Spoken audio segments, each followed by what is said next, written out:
There we go. Oh, there's five people in here. Holy smokes. Hi, friends. Hello, everybody. There we go. Hi, shooting from the hip. Rebecca, Amanda, Penny. Welcome in, friends. I actually wrote down notes of things that we could talk about today, but it's also a solar support. So I'm here to answer questions. But welcome in, everybody. Hello, hello. I got up super early today and I am feeling it now. I took migraine med. Why is it when you get tired, migraines want to come on? So, hey, vintage artifacts, how are you doing? I got my car all taken care of today, you guys. I got tires put on and my oil changed. So that means I could travel and like feel safe again. Anybody hate doing that because it's expensive? Hey, Ethelyn, welcome in. I know hashtag adulting. It's awful, but you know what? It's better than having a blowout on the side of the road and like worrying if that would ever happen. Because I usually travel by myself out in the middle of nowhere. So yeah, I don't want that to happen because changing a tire is for the birds. So at least I'm good with that now. Hey, Jojo Junkin, welcome in. Hello, everybody. I'm just doing seller support. Originally, I had it scheduled for today, and then I moved it to tomorrow because I didn't know if I would be able to get back in time after doing all that. Are you going to the Abilene meetup in June? I didn't know there was an Abilene meetup. What? I need info. I need the deets. You got to send me the information. I didn't even know. I didn't even know. I'm out here in the boonies. I don't know nothing. But yeah, let me know. I would love to. I'm gonna be around in June. I'm gonna be around for sure. Hey caters, welcome in. Hello, hello. Okay, I'm gonna see if I can figure out how to run this off of my computer, which will be actually really cool. Um, product actions. I'm actually learning it. I know a lot of people use the computer, but it is very hard. Nikki is so blessed as hosting it. She has a full day planned. Oh my gosh. Like, is it through Whatnot or just like the area people meeting up? Because I didn't hear about it, but I would love to come. I would love to come if I'm allowed to. Oh, it's on Whatnot. I didn't even know. Did they already send an email? My wife runs the computer and you just talk. Well, that's awesome. I typically don't mess with the computer. Usually, whenever I do shows, oh, you don't know. Okay, well, I am going to write myself a note to message her and be like, I want the information because, like, I'm only 2 hours away, which I'm going there this coming weekend. So, I mean, it's like my normal to be able to go over that way. So, Nikki and then June meetup. Okay. I wrote it down. I wrote myself a note. I wrote myself a note. Okay. Welcome in, everybody. Does anyone use your iPad and phone to do their shows? Yes, Kiki. Yes. I was using my iPad as my actual camera, and then I used my phone as the device that I run it with. But my issue that I was having with my iPad, and I don't know if my iPad needed to be updated, but my camera, every time I held up something that was like white, it like made everything like white and then like you couldn't see the details of the piece. And I noticed I don't have that problem with my phone.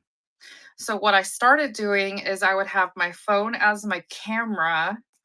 I have my iPad to the side, like off of it. I can make the chat even bigger, which is very easy to read.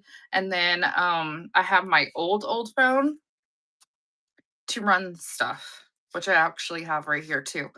Um, that's what I have been doing the past three shows, since I'm having issues with my iPad with the camera with the white. That was been driving me nuts because I want people to be able to see the details, and for some reason, it's just not liking white things, especially if I'm wearing like a lighter colored shirt. Like a beige or something that's lighter, and then I hold up something white, and I'm already like that color as it is. It was just like a lot for it. You use your phone as the camera and laptop to run items. Yeah, there's some people that do that as well. I'm trying it today with seller support just so I can see what the buttons look like because I don't use my phone very much. And I have my laptop over here and I see that there's like a pre bid button, which is pretty cool. I mean, that's nice to see. I can click and see giveaways. The only thing I don't like about it is how do you load items that you've already have loaded in your shop? It wasn't letting me do that. I had to like load it a different way. So I'm still learning. I'm still learning, you guys. Greenhouse goodies, welcome in, and Charlotte. Yeah, so just you got to do what works best for you. I started the stream from your phone and then you couldn't run items from your iPad. You have to be logged in with the same account, Kiki. So you have to be logged into Kiki on both accounts, and then you should be able to run it through your iPad or through your phone, just like you would with your using your computer. Whatever device that you're using as secondary, it has to be logged into the same account to run it, or else you're going to have to admin the other device, the other account.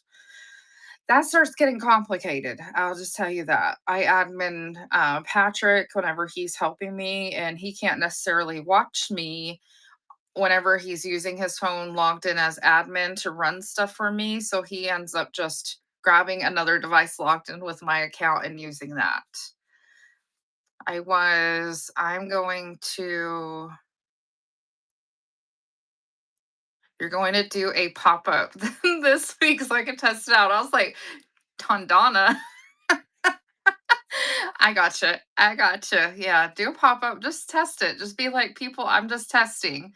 And then you can end your show and then pop up again and then end your show and pop up again. Like, it's totally fine. All you have to do is go into your computer and tell it that you want to restart your show as long as you don't raid out. And you can keep coming back and back and back. Oh, I get it. I'm not judging you. It just took me a minute. Hey, it's autocorrect. Yeah, I test in private mode, but then like you can't test whenever I was having issues with my streaming into YouTube and stuff like that.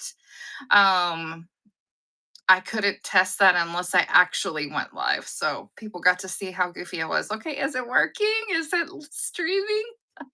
Because in private mode it doesn't live stream over there.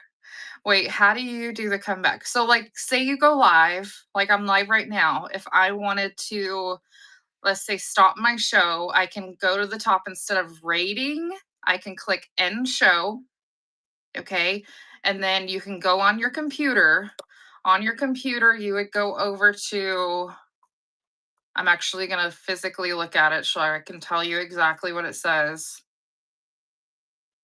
You go over to the side tab under the seller hub and it's going to say shows on the left hand side. You click on that and then you go over to most likely after you end the show, you want to go click past, click on the past option, and then you can go and there would be a button that says restart show under the past show. Once you click restart show, you will have 2 hours to be able to go and reactivate your live again. And that means that if anybody bought anything from the first portion of your show, that shipping will be continued on if you were to do that again. OBS has a learning curve. Yep, it does. My sister in law tried it, and I told my brother, I was like, you guys are being too fancy, and that's way too complicated. No, thank you.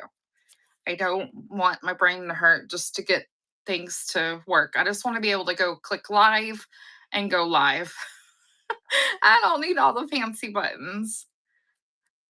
Or a tank top and shorts, eating a hamburger, testing things out. That's funny. Yeah, you can totally test things out in private mode and you can basically do everything that you need to. You just won't have an audience unless you invite people in to test it with you. Like I used to do that. Um, in private mode, I would go live in private mode and then I would text, somebody that can just hop in my show and be like, "Hey, I'm going to walk around here. Tell me how signal is. Can you hear me okay?" If I'm just going live without Wi-Fi, that's like a great tester. Before you physically go live and try to make some sales, you can make sure that the Wi-Fi signal's good. Um, all the things.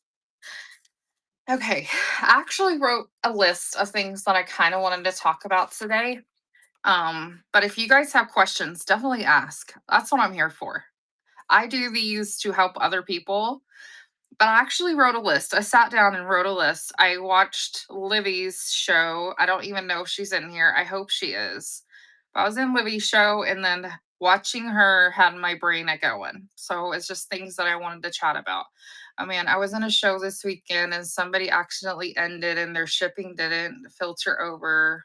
Yeah, so if they started a new show, that's what would happen. Yeah. But if you can go in and restart it, you have 2 hours to do that, and it would reconnect all the shipping because technically it's the same show. Okay, so number one thing, whenever I was watching in Livy's show, she was like, "Yeah, there's only two people in here." That would mean her and me because I was in there helping her out and stuff. And I was like, "Yeah, there may be just two people with on the number at the top of the screen, but that doesn't mean that that's just how many people is truly watching you." And she was very confused. I hope she's in here listening. If not, I will talk about it on a future stream. But I just want to explain what I mean by this. Right now, my stream says there's 18 people in the room, including me, so that's 17 other people. But if you guys did you guys know that if you are like looking in from the outside, okay, this is just, a lineup of shows that you can actually tune in and watch. If you click on this and hold it, wait, there we go. Look at that. I can physically watch Mariah. Oh my gosh, we got a raid. I will respond in just a second, but Maha loves vintage. Thank you so much for the raid. But did you guys know that you can watch from the outside? You can actually turn on the volume. I can hear her talk. I cannot read the chat, but I can see what she's doing. So there can be spies lurking in from the outside of your shows. Did you guys know that? You can do that to any show. Let's say I want to go on and watch BB. I just click and hold it, and look at that. I can unmute it. I think I have the volume turned down. Let me start a giveaway. See? If you want to share the show. You can totally watch people from the outside. And then I just put myself in there. But so just because the number may say that we have X amount of people in the room, people can be lurking and looking at you from the outside just by clicking and doing that. Yeah, peering through the window. They're peeking in your window, trying to see what's going on. They can't read the chat, but they can see it from the outside if they absolutely wanted to. And all you have to do is click and hold, and there you go. It pops up, and you can actually watch without being introduced. So anyone could do that. Now, let me say thank you to the Raider again because I totally missed it and I was distracted. Maha loves vintage. Thank you so much for the raid. I hope you had a great show. If you want to shout out your show, all the things, just go ahead and do that. This is very welcome here. It is a seller support show today. And if you're new here, I'm Amanda with Gems and Joy. I do this typically either every Monday or every Tuesday. We do a just seller support and chat, and I help answer any questions that people may have. We could have true discussions, all the things. Okay, I gotta mute that because it was still talking with BBs. Hey, new here. Any way you can give me a shout out? We have a live tomorrow. HNC Vintage Finds. You're having a show tomorrow. Congratulations. Is it your first show? Is it your first show? I'm gonna follow you. You have 45 items sold. 201 followers. It looks like your show is at 8 a.m. tomorrow. You have now 22 bookmarks because I just bookmarked your show. I hope you have a good show. I think it said Head on Nest. So you guys definitely drop your shows.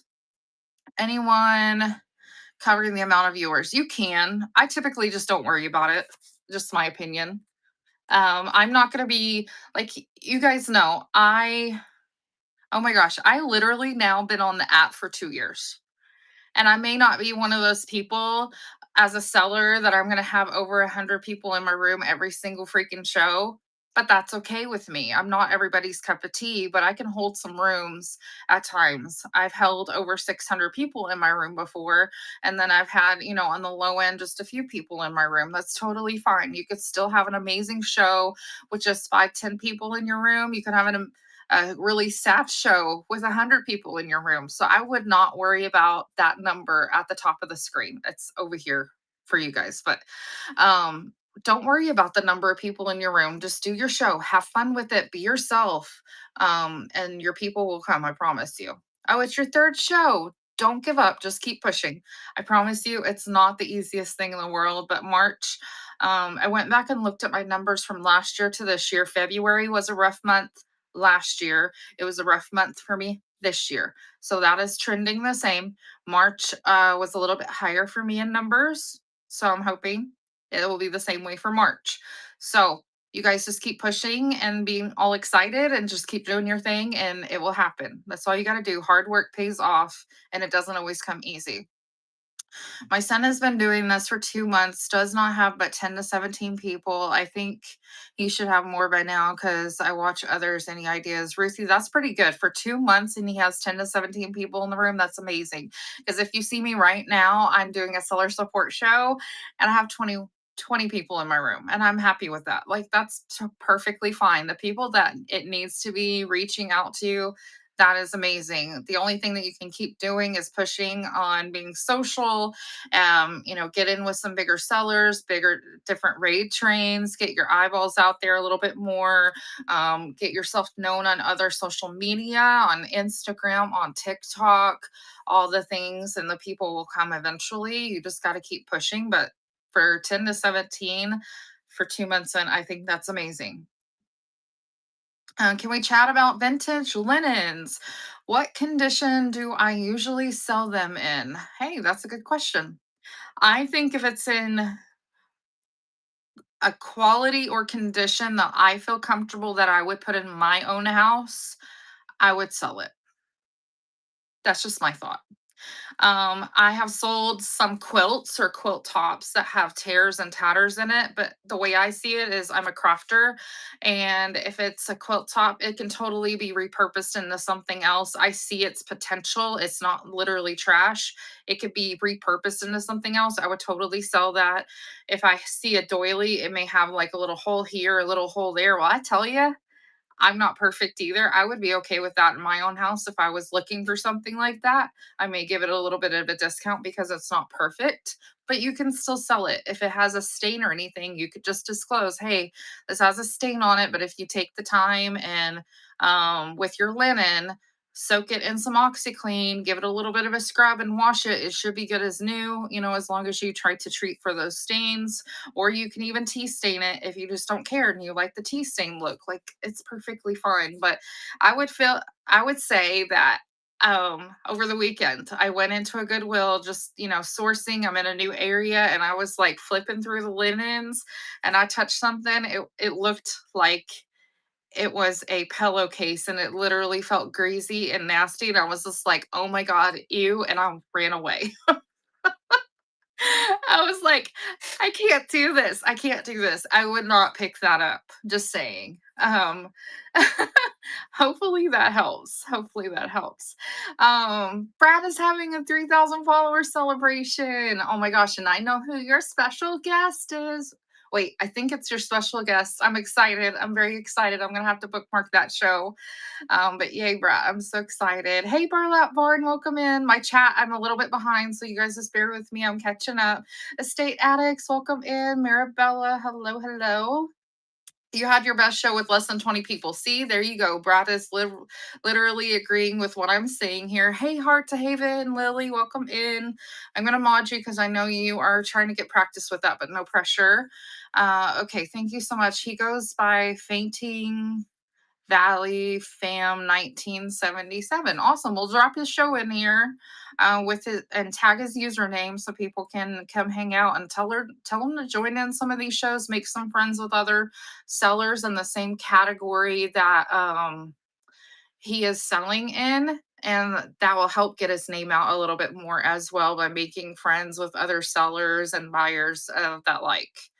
Curated Echo Ammo. They're in good condition. Some have small stain spots. I'm capable of laundering them, but it would take forever. I was planning on just doing low starts. Well, if you feel comfortable doing low starts with them having stains, then do that. I typically drop the price. What can help with if you feel okay with dropping the price on the linens because they have a stain, then do that. And then the other ones that are like in mint perfect condition, then of course those are going to be on the higher end, on your pricing, and just, adjust your pricing that way. And I feel like that would be fine. That's typically what I do. I feel more comfortable with that, but just keep in mind on what you paid for your linens as well. What can help with taking yellowing out of sheets? You may try baking soda and vinegar or OxyClean and see if that helps. That's what I would initially try. Always carry lots of Germ-X while thrifting and digging. Reclaim my red. That sounds like a good idea, but in my thought would be, well, I'm just going to be my honest opinion. I don't like using Germ-X and that kind of thing and putting it on my hands because it dries out my hands, and I already wash my hands a ton as it is, touching all this stuff and using Clorox wipes and cleaning, and I just can't handle it. And I feel like every time I use like the Germ-X type stuff, I get sick. I'm like, I need the germs apparently. So I try not to do that. I usually just find a bathroom and wash my hands and I'm good to go. But yeah, I was like, it's touching other linens at that thrift store and it was so disgusting. I'm like, I'm not gonna do that. Yes, sanitizer, thank you. I was like, what is that word? I don't like hand sanitizer. I feel like I get sick. And it's really stupid, but I swear to God, you guys, I get sick when I use it. It's like I'm preventing myself from getting those germs that my body needs to be able to learn to fight. And yeah. Yes, I think I know, Brat. I know who's coming to see you. She gave me a hint, and I'm very excited. And I'm a little jealous because I want to hang out with both of y'all. But I will definitely watch that show. Which actually, before I forget, I need to just bookmark it. So you guys bear with me. I'm gonna go over to Brat's show. Oh no, no, no, no. Sorry. 313 at 7 o'clock. I have that bookmarked. When's the 13th, actually? Can you guys still hear me? You wear gloves when sourcing. When I go to the bins, which I haven't been to the bins in a while, I definitely wear gloves. Yes, it's Friday. Okay. If I'm not traveling, I'm definitely gonna watch. I don't know if I'm gonna be driving to see my mom that day or not. I have to make sure she's gonna be home. I always go see my mom around her birthday, and her birthday is on the 12th. So I'm so excited. Come on, we have the room. If I wasn't traveling this weekend, I probably would, but I can't. Okay.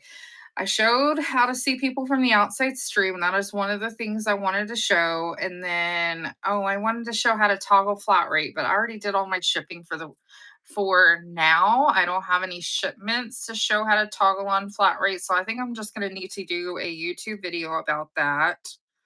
Um, okay. I do have in my shop, you guys, I do have, my it's in the buy it now. It is my shipping guide in the buy it now. Let's see if I can pin that. Oh, I can do flash sales from here. Sweetness. Let's try that. How do I move the time over though? Oh boy. Oh boy. How do I? Oh, there we go. I'm like, it ain't scrolling. There we go. I just pinned it. So on my shipping guide, I created this to basically help Patrick. That helps me with packing, you guys. And there's been some questions about this, so I just kind of want to reiterate a few things.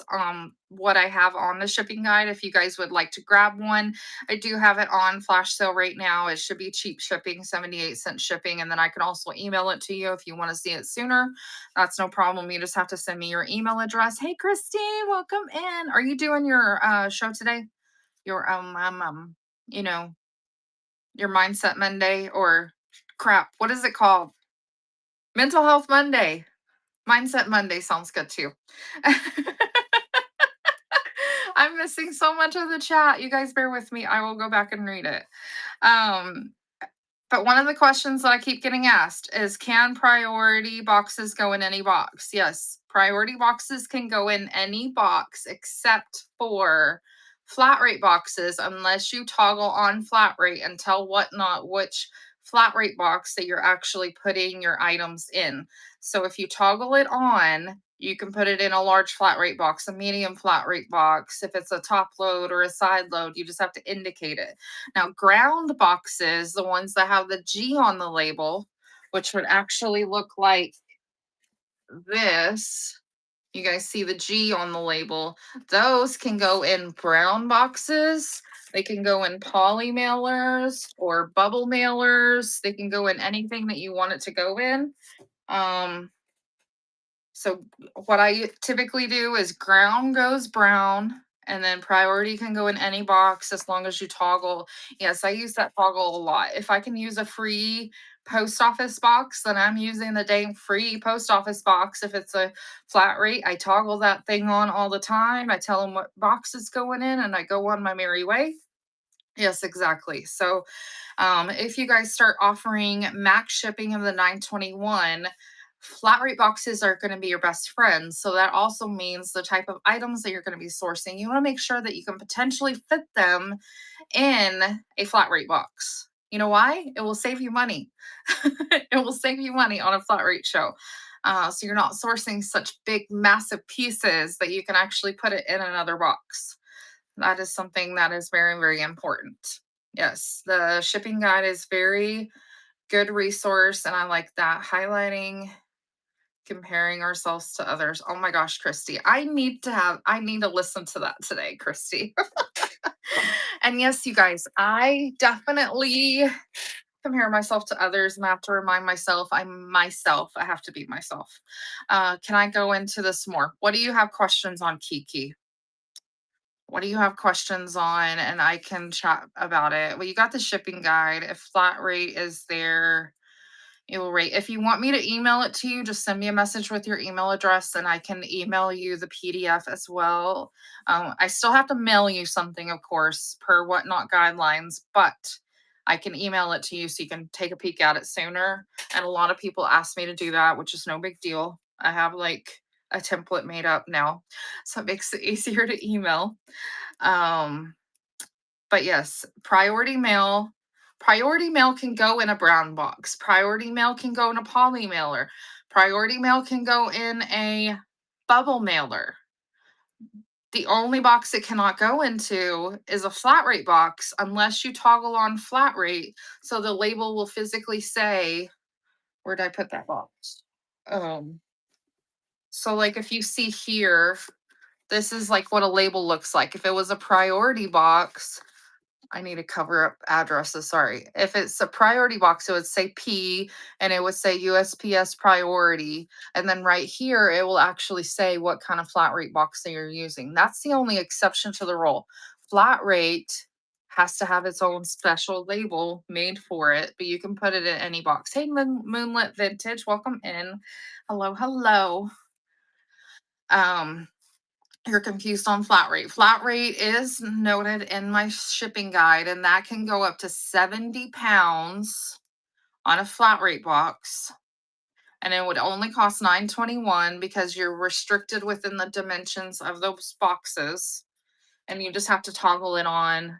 Basically, what the toggle means is you go over to the right on your seller hub and toggle it on, and you're telling whatnot, hey, I'm putting all these items for this customer in this box. You need to generate that label. That's all that you're doing. Um, so hopefully that makes sense. Let's see. A lot of new sellers on my app. Is that a problem? No. They're bringing even more eyeballs to us, because people that have been on the app already, we already have like a customer base. But the new sellers that are coming in, they're bringing in their new followers. They're bringing in their family members. They're bringing in their following from other social media, which is a great thing. But I want you guys to know, I got your message, Kiki. I will do that after I get done with the show. Um, there's a seller.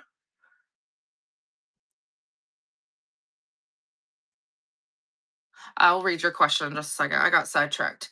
Um, okay, random pool shows. What I was going to talk about is if you guys go on do a random pull show and you're just like popping up and you're like, okay, I am going to run this and I'm showing it to you, and then you put it down, you don't run it, but you have viewers in your room, and then you grab something else.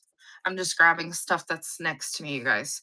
And then I have this, and I'm like, man, I love this thing. It's so awesome. It's pokey and pointy. And then I set it down and I'm not running it. You are doing a disservice to yourself as a seller, as well as your buyers in the room, because now they have to comment and say, hey, can you run that? Or maybe they don't even want to tell you that they want it and they leave the room because you won't run it. So if you are picking it up and showing it on the screen and talking about it, click the button to run it. Try to make yourself some money because that's the purpose of that. You're going live. So if you touch it and show it, then you hit the button to run it. Even if you have to show it 3 times during one show, go ahead and push the button to run it. Because I can tell you, I have showed things 2 times in a live, and the third time I run it, bam, there's a bidding war. I'm like, what? You could have got it 5 minutes ago for this price, but now there's a bidding war. It's like crazy, but sometimes you have to show it a few times before it finally sells in your show. Okay, Moonlit Vintage has a comment. Let's see. Can you actually put vintage glass in a flat rate box, or do you find that they're typically too small? It depends on the type of glass, Moonlit Vintage. It depends on the size of the glass. I'm going to give you an example. This, you see how tiny this is? This is the top and bottom. You would wrap these separately. I would be fine with putting this in a 7 by 7 by 7 box, which is like the small, just regular mailing box. I can probably even put this in a medium flat rate box and it would be perfectly fine. Now, if I have a piece of glass, do I have one near me? No. But let's say I'm shipping like a big compote bowl that is like this big. I would not put that in a flat rate box. So it just depends on what kind of glass item that you are selling. Yep. Do I come on here regularly doing this? Yes, Ruthie, I do this typically every Monday. And if I can't come on Monday, it will be a Tuesday.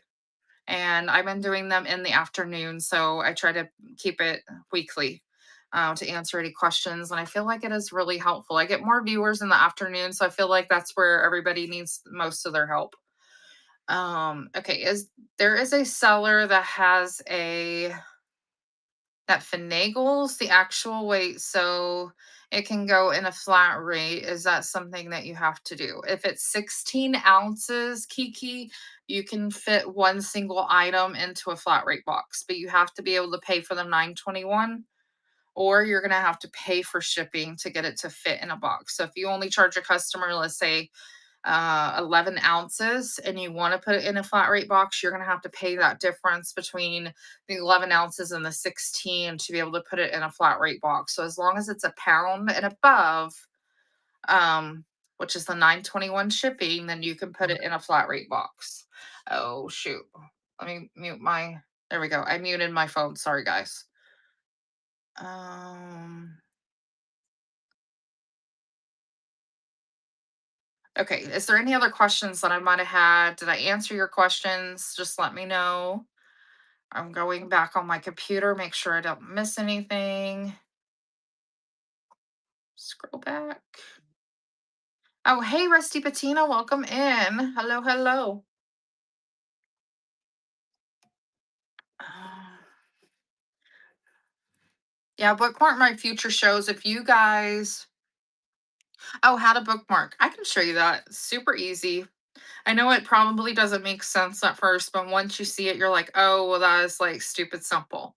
So you can just click on my name and you can go down to profile, and then you will be able to see like my profile, and it will have my name at the top. You can go over to where it shows the shows, and all the ones that I'm doing a seller support has my little doggy on it. So if you just scroll down a little bit, there's the next one. I got to change the time, but if you just click this little button right there, what does it say? 24.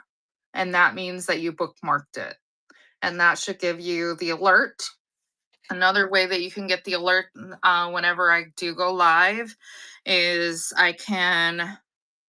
you can click the little alert bell on this one. You go into my auction tab and look for this one. If you click that a little alert bell that you see right there, every time I go live, it will alert you that I am live. So you can pop in my show if you're able to, but no pressure to join. But you will get a pop-up notification that I am live.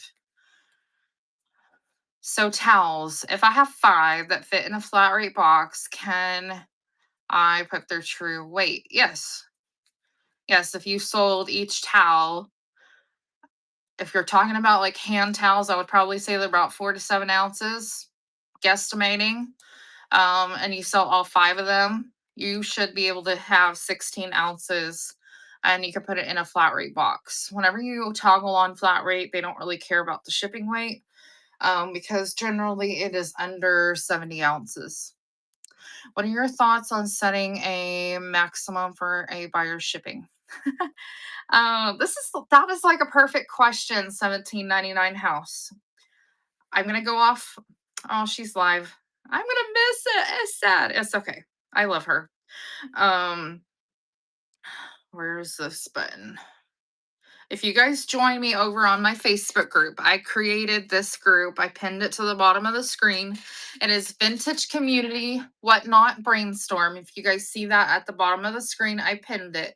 If you search for it, yes, we can. If we search for it on Facebook, you can be able to answer the questions and join. I actually created a like a chat conversation talking about this topic of max shipping 921. And there's a lot of comments on there, lots of good information, and I wanted to have a good conversation. Do we feel like offering 921 shipping is important? Has it made your sales better? Has it made it worse? People have tested this theory many different ways for what works for them. Some people say it doesn't really cost them very much. Other people say takes cost them about 10% of their profits to be able to offer max shipping, and they pull that directly out of their profits. So that's just something to consider. But there is a whole chat about that. Let's see. I'm just gonna have to scroll back. I can't read it on my computer. It's too tiny. Um, Now, 1799 house. I offer max shipping sometimes, not every single show.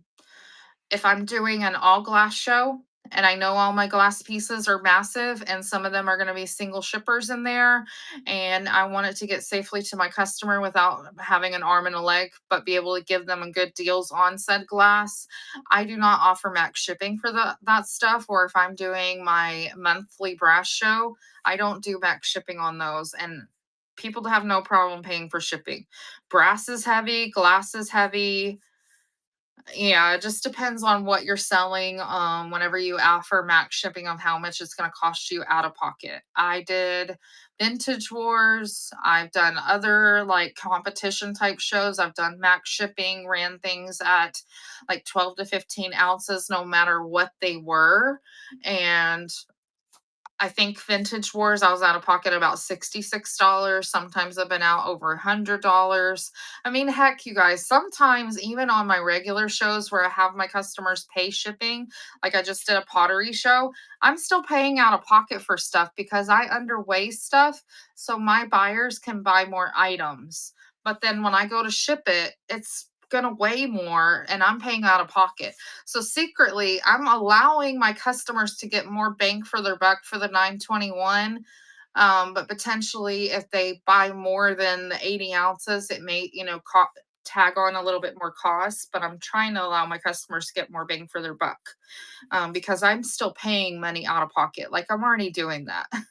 $4 for this box, $5 for this box, nothing for this one, nothing for this one, and another one will be 3. So I'm already kind of doing that, even though my show may not necessarily say reduce shipping. because I'm already kind of working that into my pocket. I will offer discounted shipping on like a salt and pepper show. I have done it for, card shows, linen shows, and yes, that's even including whenever I do quilts and blankets also in that show, but I try to balance it out. So not everything is going to be all big heavy quilts. So it kind of balances out overall. You just want to boot my puppy snout. I do that all the time. I promise you, Rusty Patina. I just did that earlier to her. What do you use, ground or priority for the bigger boxes? Most of the time I try to use priority boxes if I can, which would be the priority mailing or shipping box. And that one can go up to 80 ounces. But if my items are bigger than that box or they're weighing more for all the items to fit in there, then I will actually put it just in a brown box. But I do use a lot of large shipping boxes. Yes, vintage community whatnot brainstorm that I pinned at the bottom. You guys definitely join that. We have over 400 people, sellers, in that group, and it's amazing. What happens when you have to make your own size? If it's under the 12 by 12 by 12, which if you put it into a calculator, I'm actually going to pull up a calculator so I remember. But if you do 12 times 12 times 12, it is 1728 cubic inches. That is what you've got to keep your box under. Otherwise, potentially you would be paying more. Okay, 1728. So let's say you have a box, because of everything that your customer purchased, you had to put it in a bigger brown box, not a priority box. So you have a brown box. Let's say that box measures 17 inches by 12 by 14. Let's say that 17 by 12 by 14. So let's do the math on that. 17 times 12 times 14 is 2,856 cubic inches. So if you were beyond that cubic inches, because we needed to keep it at 1728, you would need to go in there and tell whatnot, hey, this box is bigger, but it's weighing what I told you it would be.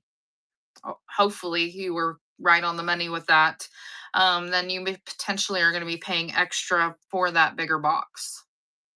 Printer trays will be a custom shipping profile. I would sell a printer tray as a single ship personally, just so you're not trying to ship like something dainty like a hen on nest with a printer's tray. If you see that, like, I don't want to ship that with this all in one box. Like, that's just asking for problems. But you can ship one of those anywhere from 9.21 to like $16, I think, as long as you have like the dimensional size. I think it's like 16 by, you're gonna make me want to measure it, but I believe it's like 16 by 32 by 3. Yeah, 16 by 32 by 3 would fit in a 921 shipping box. But if you put it in a bigger box, then that would be different. But you can do a shipping profile for it. I typically do shipping profiles for art as well. I had unbundled an order into 3 boxes for your last show. Yeah, I do that too sometimes, Burlap Barn. I definitely do that too. Fable and Forgotten, welcome in. How do you make a single ship when a buyer pays more? Single ship, single ship. Are you talking about like if they bought a piece of art and then they bought several other things during your show? Is that what you're talking about, Michelle? I just want to make sure I answer your question correctly. Thank you so much for your purchase. I hope it's helpful, the shipping guide. I did a show yesterday and it was all heavy glass, whatnot, put 21 pounds of glass together in a 12 by 12 by 12. Yes, Brat, as happened to me, a lady bought 60 pounds of glass and they put it all in one box. I unbundled it all. She got 5 boxes and I didn't have to pay anything. because I sold it correctly, weight and dimensionally wise. It all went just fine in 5 different boxes. Like a heavy piece of 5 pounds and then small pieces. I got what you're saying. I see what you're saying. Hold on a second. I feel like I need to draw this out so we can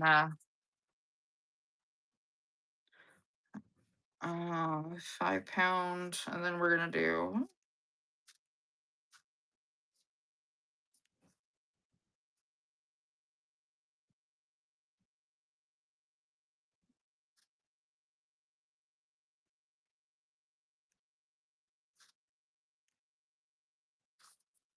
Okay, is this kind of what you're saying where somebody bought a 5 pound box? I'm sorry, a 5 pound item, a 1 pound item, a 7 ouncer, a 1 pound, and 11 ouncer, and they want to put all of that into one box. What will happen depends on whatnot and your seller location versus your buyer's location, like where the box is going to be ending up. Now, if they live relatively, what this is what I typically see is if your customer lives close to you. So if I'm in Texas and I sell this situation to a customer in Oklahoma or Alabama, Whatnot typically would put all of this in one freaking box. Okay. But if I sold the same amount of items just like this to a customer in California or North Carolina or Florida, they would have did this. They would have put this one in its own box, and then this would have been another shipping. So they would have charged the customer 921 for this, and then another 921 for this amount. Is it glitchy for anyone else? Am I glitching anybody? It says I have full bars. Okay. It's just you, Lily. Sorry. Whatnot determines it. Okay. So if Whatnot ends up putting all of this in one box, what typically would happen is they would do the 921 for the 5 pound item, and then the 6 pound item. Your customer would pay a little bit more here, potentially a little bit more here, and a little bit more here to cover the ultimate shipping label cost to ship all of this together. Now, if you go to ship it and you're like, there ain't no way I can ship this and all of this together, you can go in there and unbundle this one to ship in its own box. And then you should have between all the rest of it enough to hopefully cover to ship this, or you may be able to use an adjustment to use this one or pay a little bit out of pocket. Sometimes I get charged if I unbundle it, but if you have shipping costs here where they paid, let's say $3, $2, and 20 cents or something, then the customer may have already paid another $6 in shipping. Then you may only have to pay like, 3 or 4 bucks to separate it. That's like your sanity, or you can use an adjustment. Remember, you get 5 adjustments a week that renews on Sunday. I believe it renews Sunday at 7 p.m. Central Standard Time. So you guys can adjust that to your time zones, but that's typically when that renews. But you can always unbundle it. And if it saves your sanity for shipping it and make sure it gets to them safely, especially a 5 pound heavy item and then really delicate items, I would just say to do that, because your sanity in packing and make sure it arrives safely. I would just do that. I would just do that for your sanity, and hopefully you have an adjustment. That's why a lot of people have shows on Thursdays and Fridays, Saturdays and Sundays, so then they can potentially use their um, adjustments that they get renewed on Sunday evening. And you only get 5 a week, but they are helpful, but they don't cover every single scenario. But that scenario that I just talked about, generally it should cover it as long as you sold things correctly. Um, okay, I'm missing a lot of the chat, so let me go back and read some.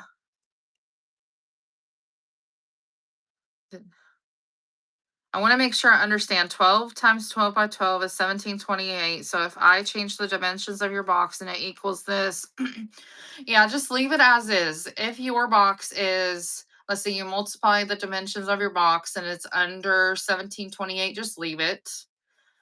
Generally, I don't measure my boxes anymore. But if I can look at a box and it is massive, I'm just gonna I have paper in this, you guys ignore it, but you see how big this box is? It's massive. Okay.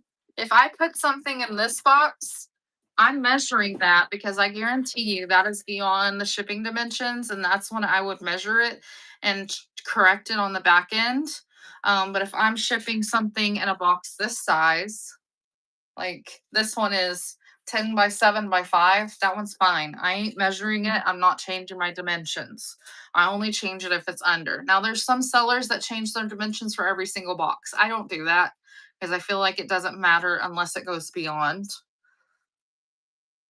Um, so safe to say that anything we want to ship solo, we do a custom shipping profile. Yes. If you want it shipping solo, yes, you would do custom shipping profile and just put that you want it to be a single shipper. Yes.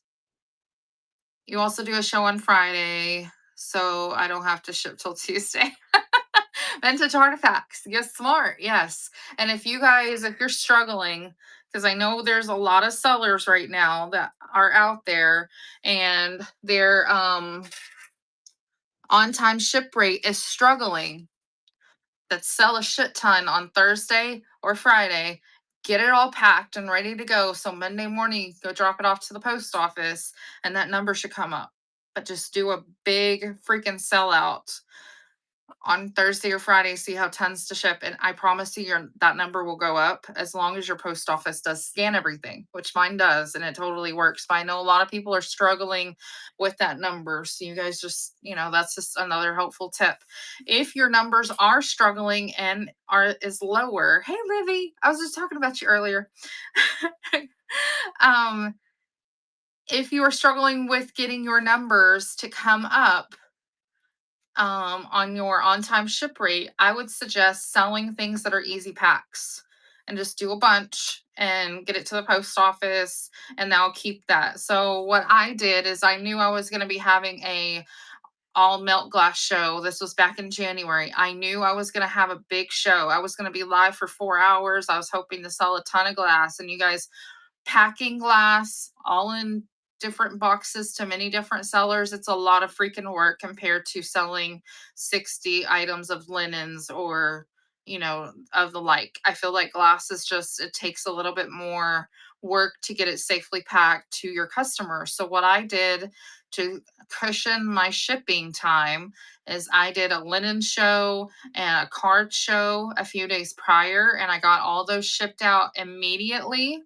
Okay, so it brought my average up super fast, like under 1 day shipping. And then when I did my glass, I did it on a Thursday. So if I didn't get everything done and packed over the weekend, at least I have it a little bit cushioned. So if I ended up having to take 2 days to ship it, it's okay. I have some cushion in there because of my prior shows. Does that make sense? Because it's looked at as an overall average. Linens are the easiest to ship. Yes, linens, minis, ephemera, card shows, jewelry. What else are easy shippers?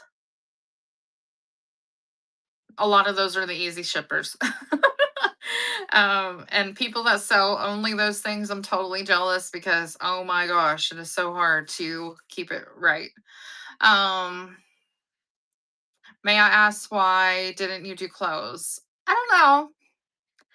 I guess I could do clothes because I tell you, I promise you, I do have clothes. I always look at clothes when I'm outsourcing, but it's just not it's not something that I have passion about.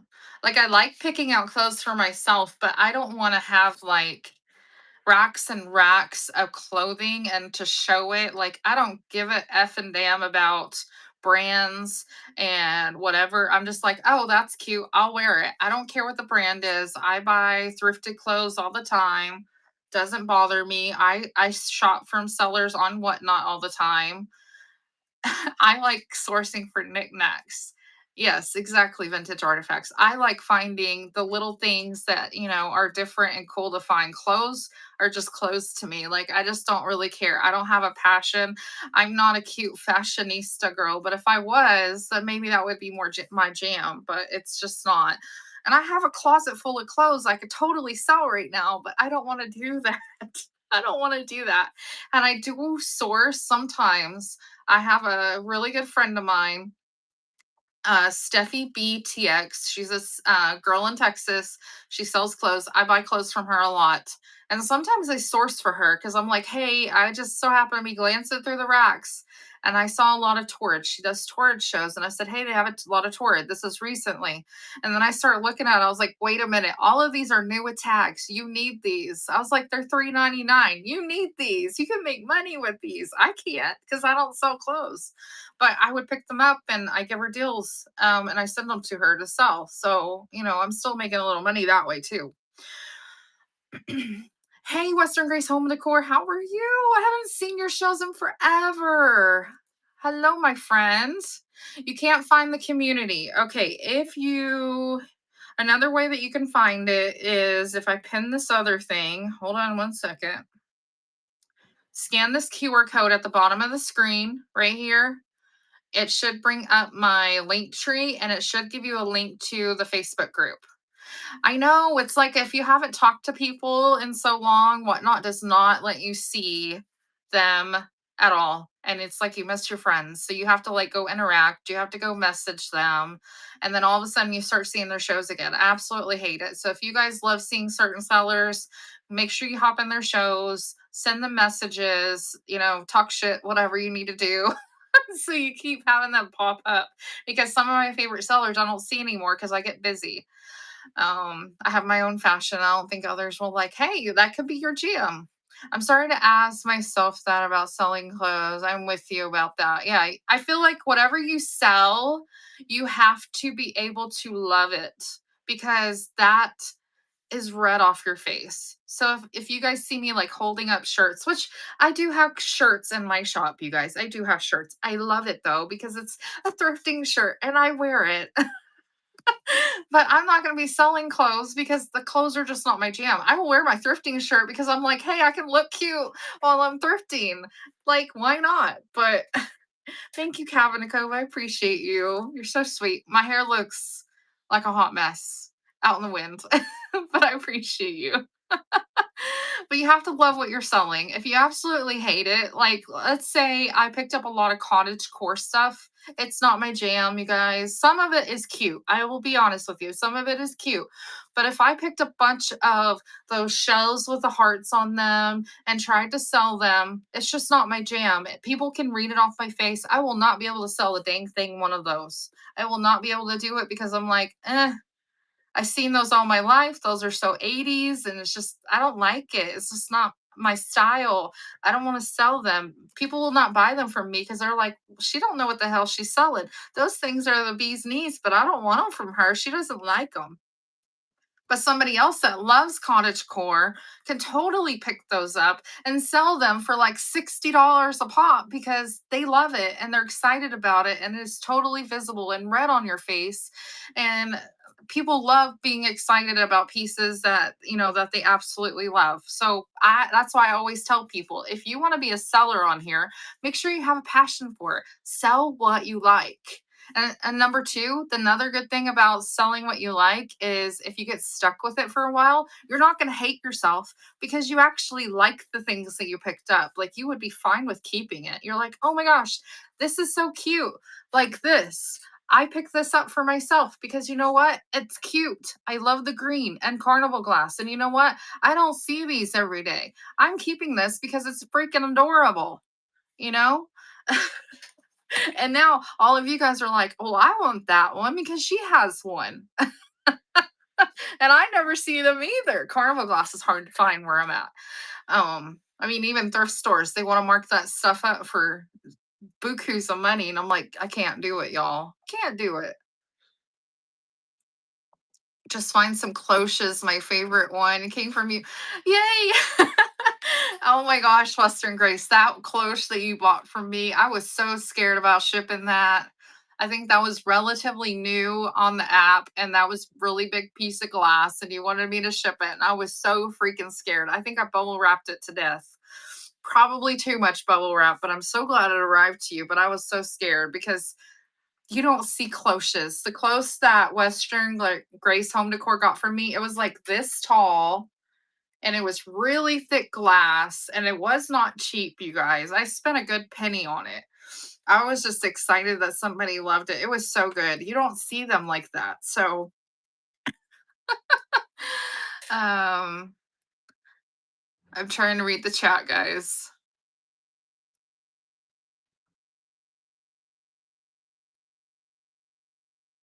What not page you? Oh, I think I saw somebody comment that their number was down. Hold on just a second. Uh oh, Michelle, I vaguely saw it, but I need to go back, so I'm reading it. Hold on. I gotta find it. I gotta find it. My star rating is 4.6 because one buyer. I'm still new. How do you get that up? Just keep getting 5 stars. You can start putting things in your boxes and asking for people to give you ratings.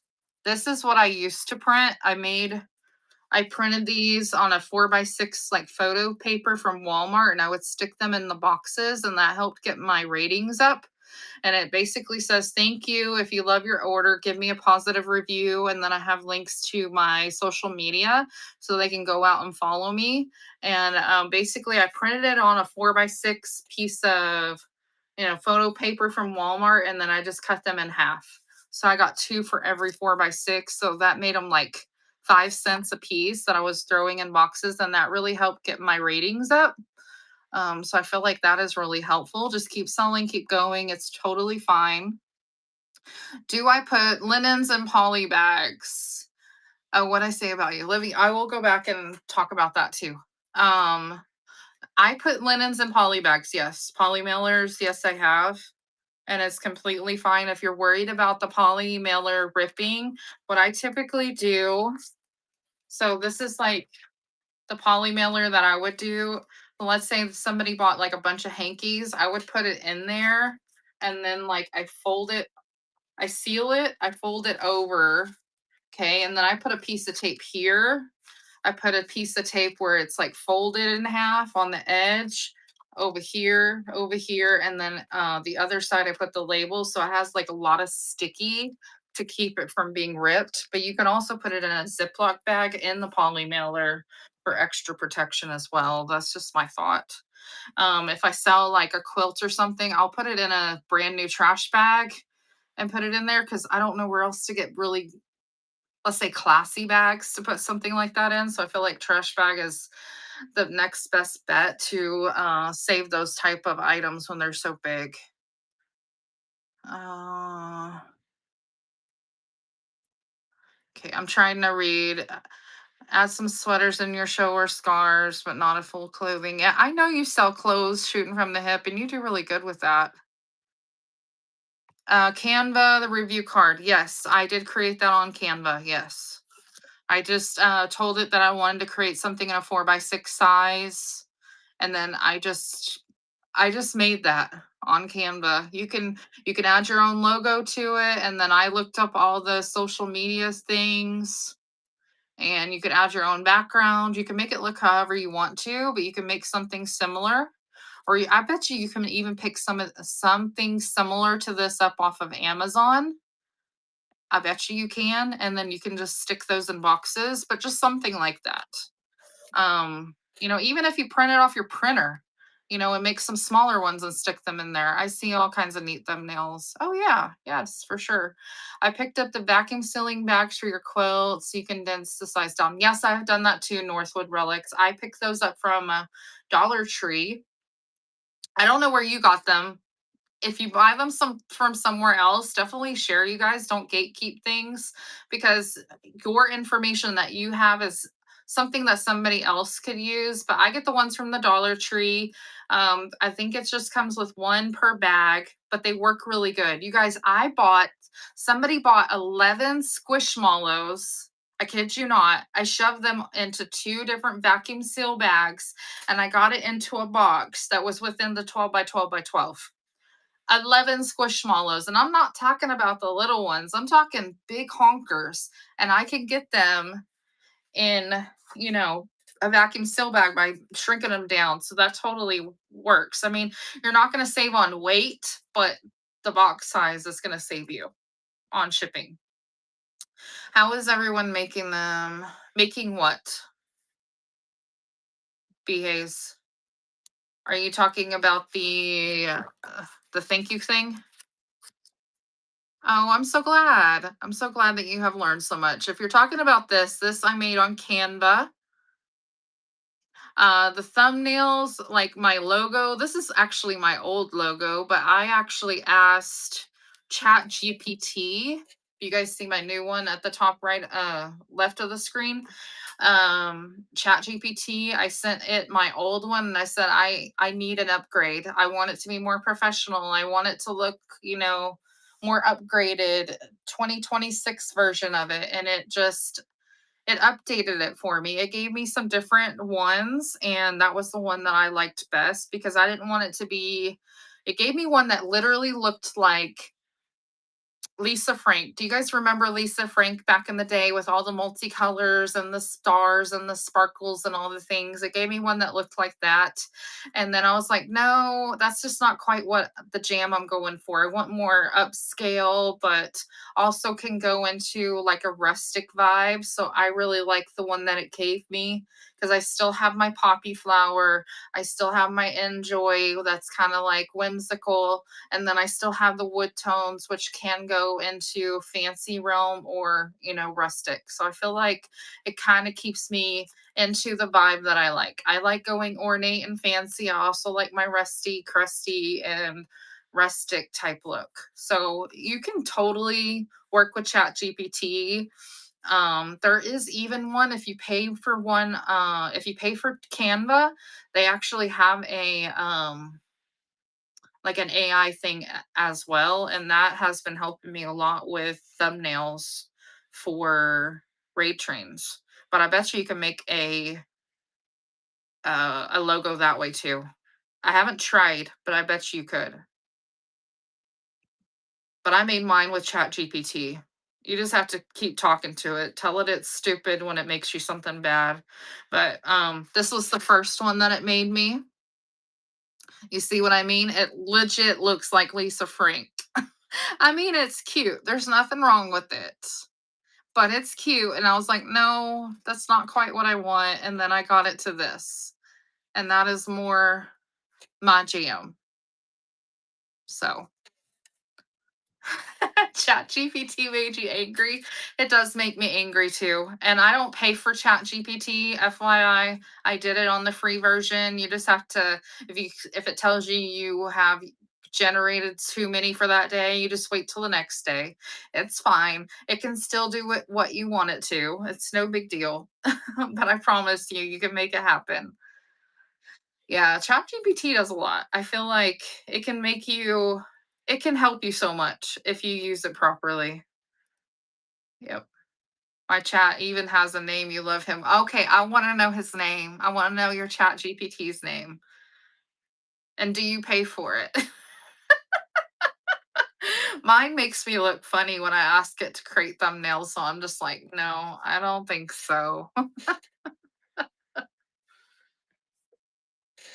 um, let's see. So if you use chat GPT, will it make thumbnails? Yes. You pay, you have to wait. Well, I usually tell it what I want and then I click away and I'm doing other things and then it says, "Oh, it's ready." And I go back and I look at it. So, it doesn't really bother me. I pay. He also has an avatar. My sister-in-law tells me, "Amanda, you should pay for it. It's so helpful. It helps you so much." But yes, it is really helpful. Let's see if I can pull it up on my device real quick. I think I have a few that I can see what it made for me. Dang, my allergies. Okay, does everybody in here know? I've vaguely talked about it, but I'm going to be hosting a train called Only Feet.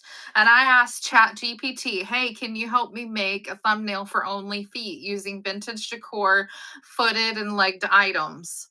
It told me it could not because it violates their terms.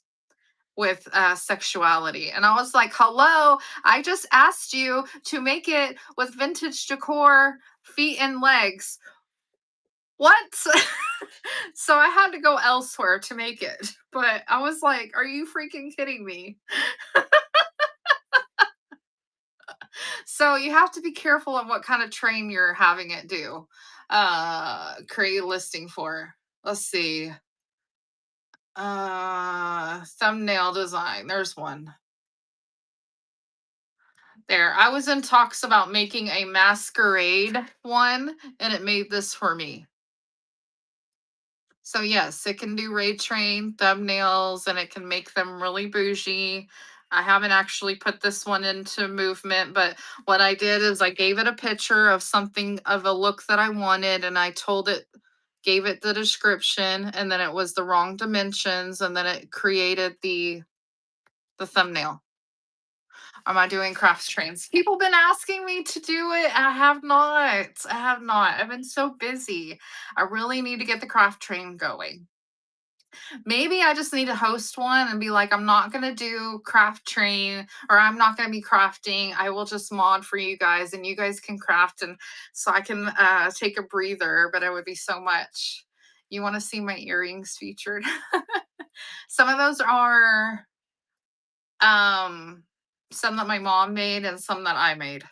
They were actually in my booth, but you guys see those in my bin.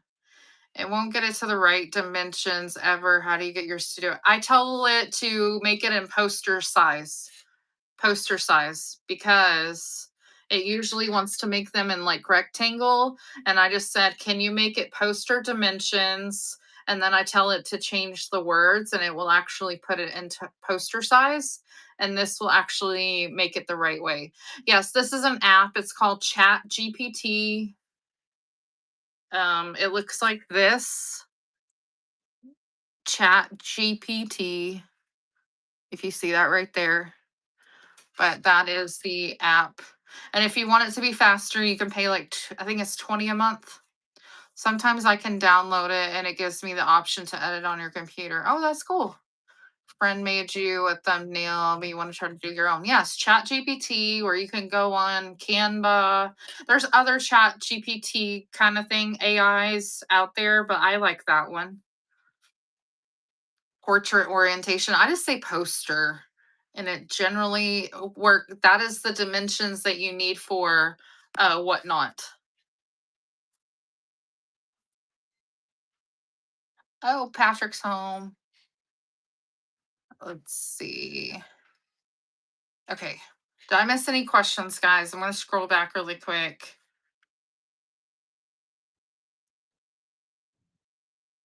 What dimension do you live in these days? I don't know. what do what are podiatrists supposed to do? What? Livy, what are you talking about? Oh, I gotta show you something. Remember your show the other day, Livy, for the feet. Tell us more about your foot show. Oh, I can show you the thumbnail. It's gonna be in June. It's gonna be a raid train. It's gonna be only feet. Oh, where is it? Only feet raid train. It's on June 4th. And you guys, see, I got it. There's feet. They're feets. Hi, babe. Only feets. So I about feet being in Mari now. So yeah, tell the chat poster size dimensions. Yes, poster size, and it made it the right dimensions. Okay, now, Livy, you wanted to know what I meant by how many people were in your room whenever you were live. I was like, they can watch you from the outside. So if you go onto the main screen where you see how many the shows that are actually live right now, you can actually just click and hold one, and then you can see what's going on in someone's show without actually being in there. And if you want to hear, you just hit the audio button and you can hear. I think I have it muted, but are they here yet? See? You can actually watch from the outside. and you're like, oh, I don't want to watch that one. I want to watch this one. You just do the same thing. I'm like, can I mute it? Oh, wait. There's Christy. Yeah, that's while I'm on. Yeah. So if you're ever scrolling, oh boy, if you're ever scrolling the whatnots and you want to see who is live and what they are doing, and all you see is the thumbnail, all you have to do is click and push it, and the people can watch from the outside. So it may only be 16 people in my room right now that you guys see at the top of the screen, but people can be lurking at you from the outside. Hi, Roxy. Hi, Roxy. So they can be watching you from the outside. Yep.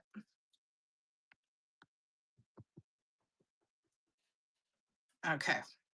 Yeah, I just wanted to teach that because that was a question that you had. So don't pick your nose. No. But I want to see what's in their bin. Yeah. So if you want to see what they have in their shop, then you would just click and enter. But if you just want to lurk from the outside, then you can totally do that. Oh, yeah. If you guys ever want to see how many people have actually watched and entered your show, you can go into your seller hub, click on the bottom, and then you click on the three bars, and then you scroll down to where you see seller analytics.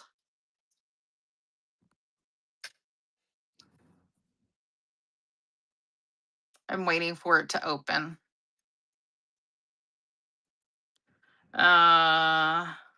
You go into shows on the top, and then my last show was pottery and patina.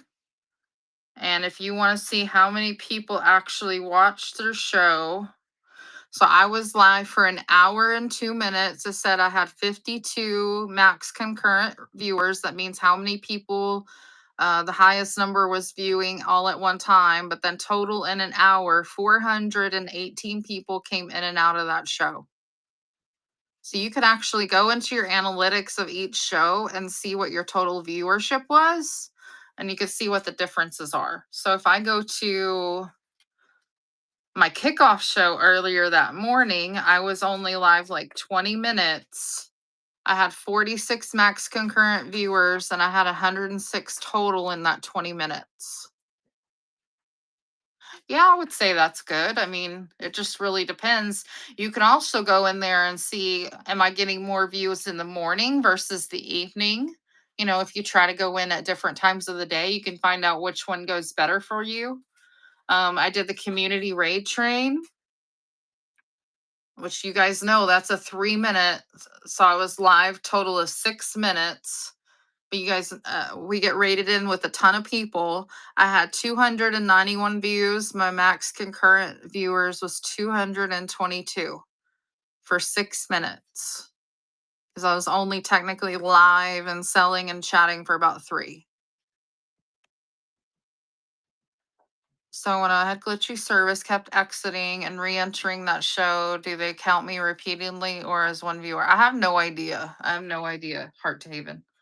No idea how they actually consider counting of you going in and out, or if it's like actually viewed for a minute or longer or 5 seconds. I really don't know. But yeah, for 6 minutes, that's not bad, but it is a community raid. So, I mean, all those people come in.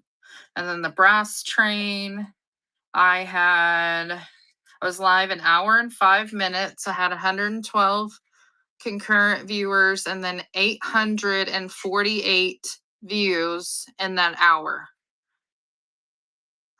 So you can kind of compare between what type of stuff you're selling as well. Of one show was an hour, I had 400, and then this one I had 848.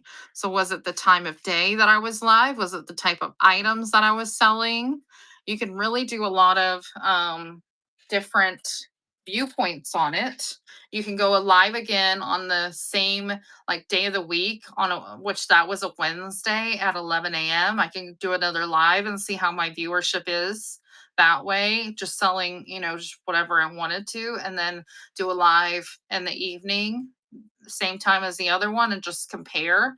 And was it the raid train? Was it the stuff I was selling? The time of day? You can actually compare and see what time of day is better for you sales wise, because it's different for everybody on what you are selling. So the cloche. Did I have a cloche? I don't remember. Did I have a cloche, Heart to Havens? I don't remember. Are you thinking of somebody else? I don't remember a cloche.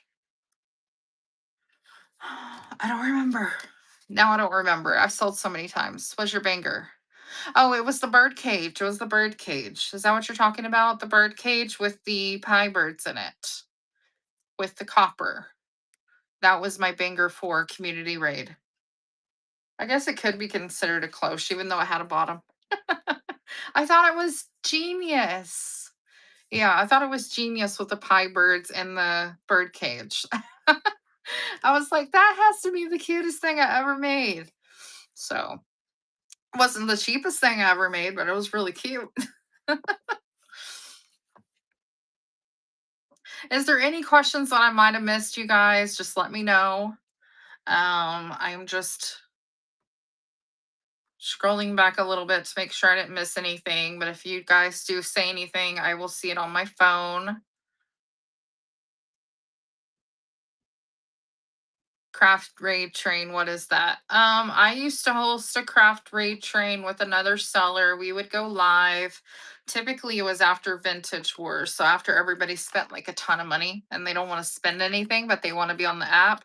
So we would go live and we would craft for an hour, and basically do a step by step creating the craft, like what items we're using, different ideas that we can use instead of what we may be using. And then at the end we would sell the items that we crafted and then other items that we did create during that raid train, and then we would just bounce around, and people loved that, just seeing all the crafts. You can sell kits to sell said crafts, like just the craft itself. Yeah, it was lots of fun. I enjoyed it. It was relaxing for the most part, unless I was like struggling with my craft, because generally I don't test my stuff before I go make it. I just have an idea and we're like, let's see if this we can make it happen. And yeah, I really enjoyed doing that. But we stopped doing that raid train. I think it was October was the last one, and we wanted to take a break for November and December because that was right around the time frame that the holidays were. We would have them on the third weekend of the month, usually like the 23rd, 25th. So we didn't have them for Thanksgiving or Christmas months. We were going to start it back up in January, but that didn't happen yet.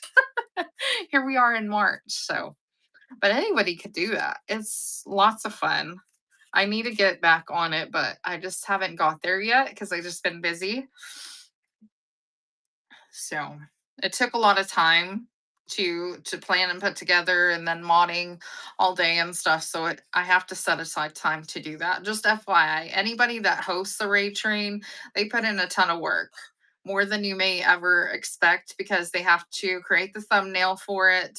They have to gather all the people together and get them signed up, and then they have to make sure everybody's scheduled at the right time. They have to do their own show. They're modding all day long, to make sure everything goes smoothly. Yes, do show notes if you want show notes. Oh, and have the lineup and everything. It's a lot of work to host a raid train, you guys. It's a ton of work. So if you ever are part of a raid train, just be thankful for your hosts, because it's a whole other job in itself. It's a lot. And then be on all day. Yes. I just did that one on Friday and I hosted it by myself. I will tell you, by the end of the day, I wanted to fall asleep. I was tired. I was tired for sure.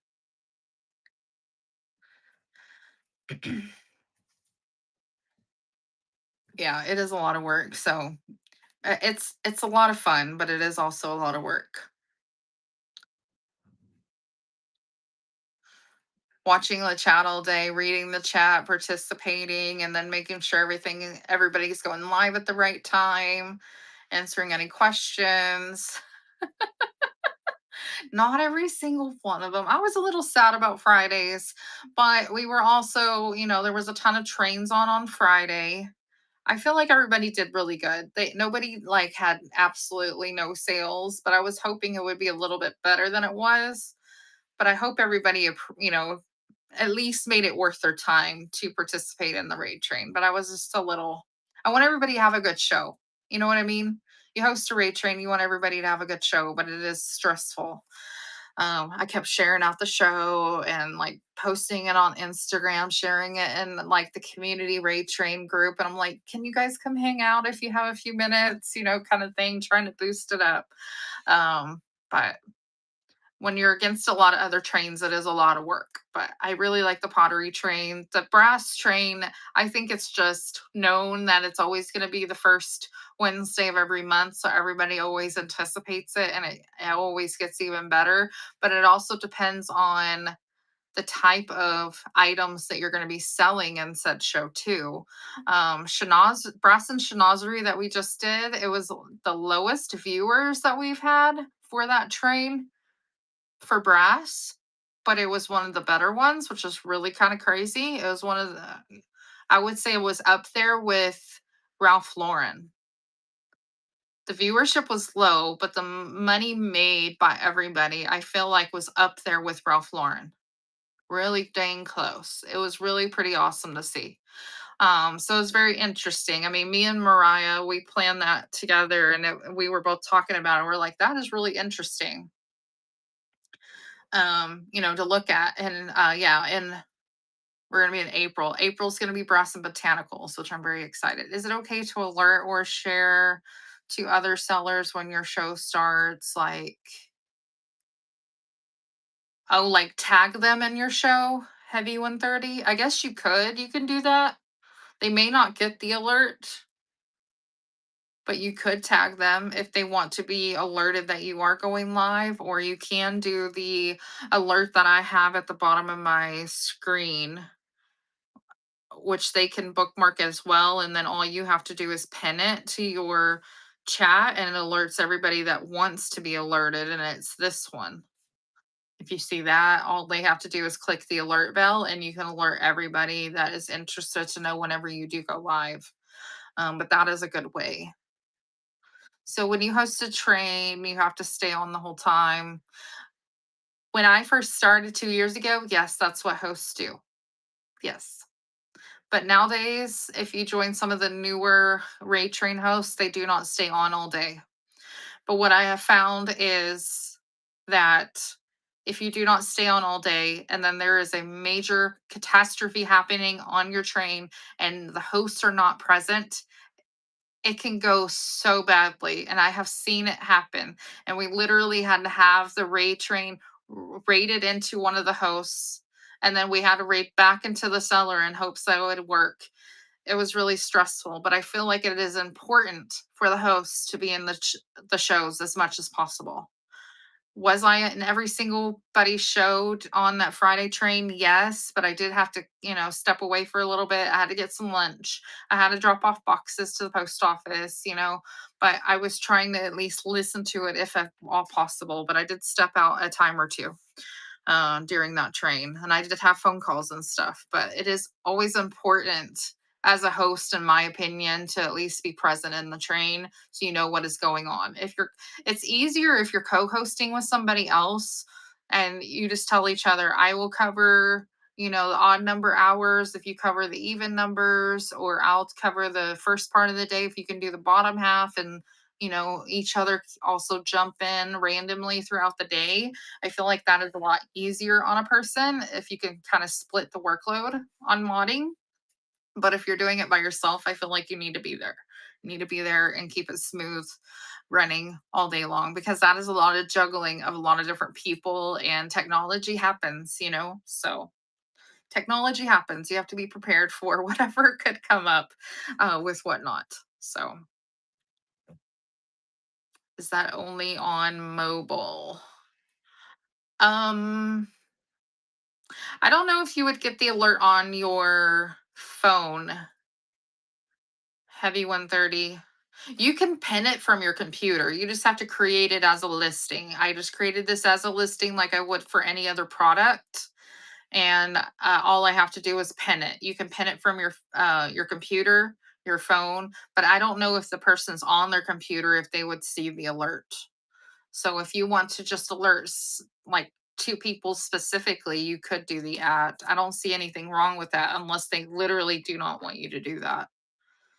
So, yes, when I go live, you guys will see that I will pin that at the bottom of the screen whenever I do go live. So people get that alert. And sometimes it takes about 5 minutes for that to actually pop up on the screen.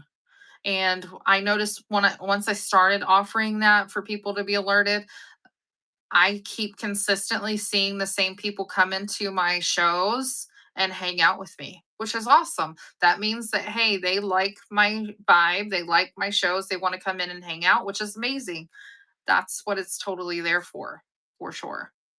What happens if someone doesn't show up or cancels? What do you mean doesn't show up?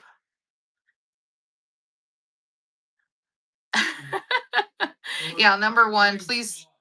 What? Oh, in the raid. Hold on. I gotta read your question again. So, oh, on a raid train, if someone doesn't show up on a raid train, then I've had that happen before.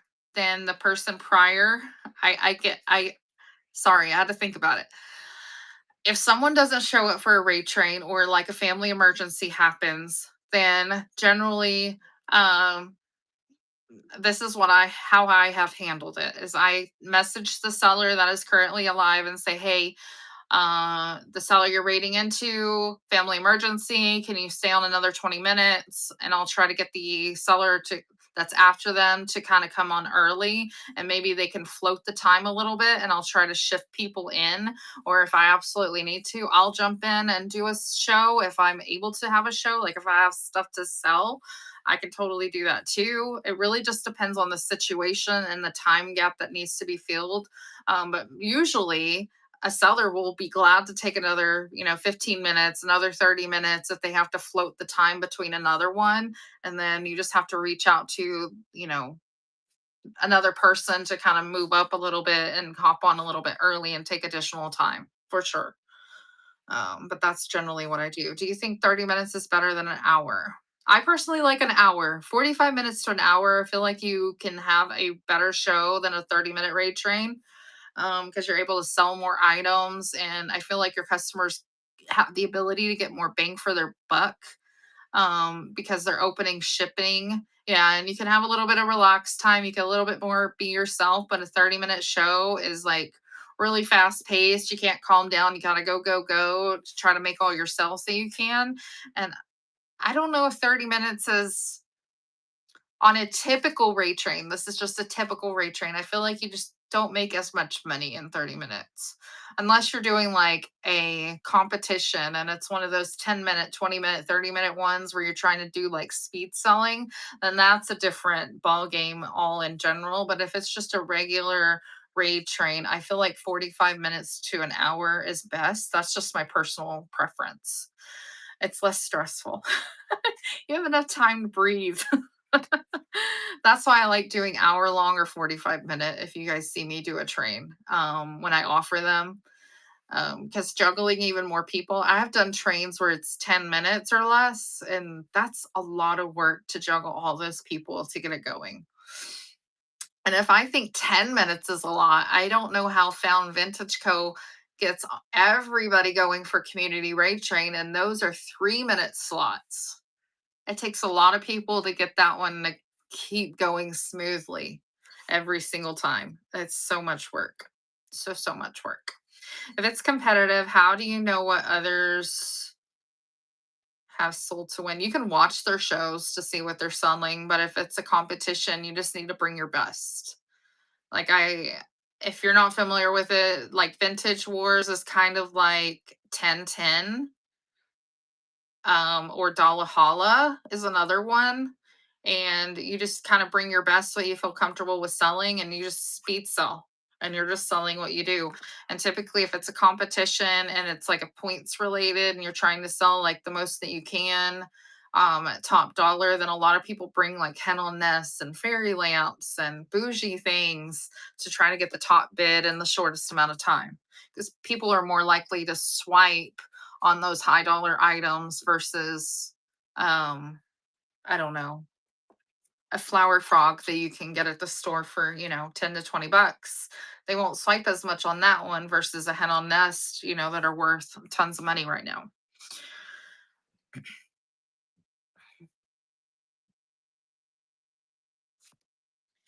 Okay, guys, I am going to hop off. I got to working on some dinner and all the other things. But if you guys want to bookmark my future show for seller support, if you guys will bookmark next Monday's show, it is going to be in the afternoon. So if it says like it's 10, like 15 in the morning or something, just know it's going to be around 3 o'clock in the afternoon and I will go live and hang out.